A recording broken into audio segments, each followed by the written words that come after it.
that portrait is a very basic kind of image. It's a kind of a prototype of images, the image of images, like Jean-Luc Nancy has put it actually quite nicely, quite well.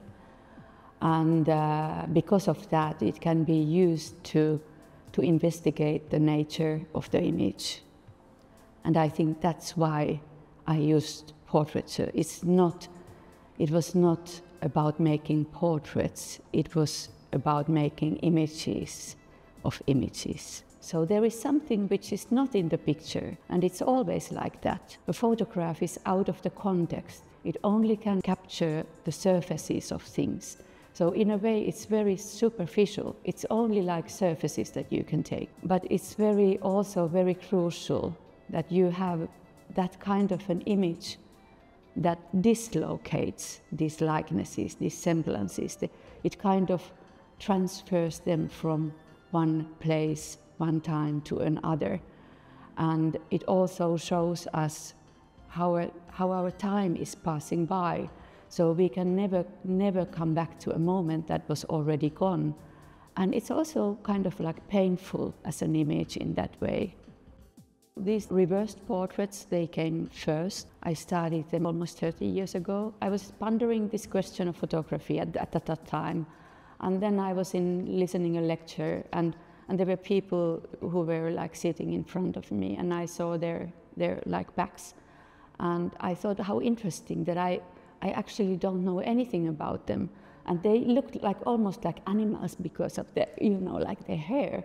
And I thought that this moment was kind of important.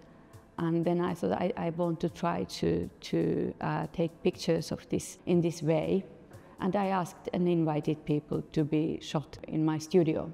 And then you start to think, what can I have here? Because there must be something interesting in every image. You just cannot take whatever back and however, or in whatever way. So it was also a challenge, a kind of a play, how to make the picture somehow understandable or reasonable or kind of attractive. I started working with hypnosis because of my personal reasons. I went to a very skillful hypnotherapist who helped me with some issues, and then I was so interested in it that I went to a kind of a workshop or a training course where we all kind of learned about hypnosis. I thought that this is actually hypnosis is very near what happens in photography. It sounds like weird, but it's exactly the same thing. So it came very naturally. I understand it very well that people see them like something very obscure, like something like, what is this, and why are these people shown in such a vulnerable situation? I understand that, but I have cooperated with them, and they are totally within this process. They kind of like have agreed on what the images they wanted to have on display. For me, it's all the time about the kind of displacement, which in hypnosis portrait is kind of like double displacement, because the people are absent. They are not there where the picture is taken.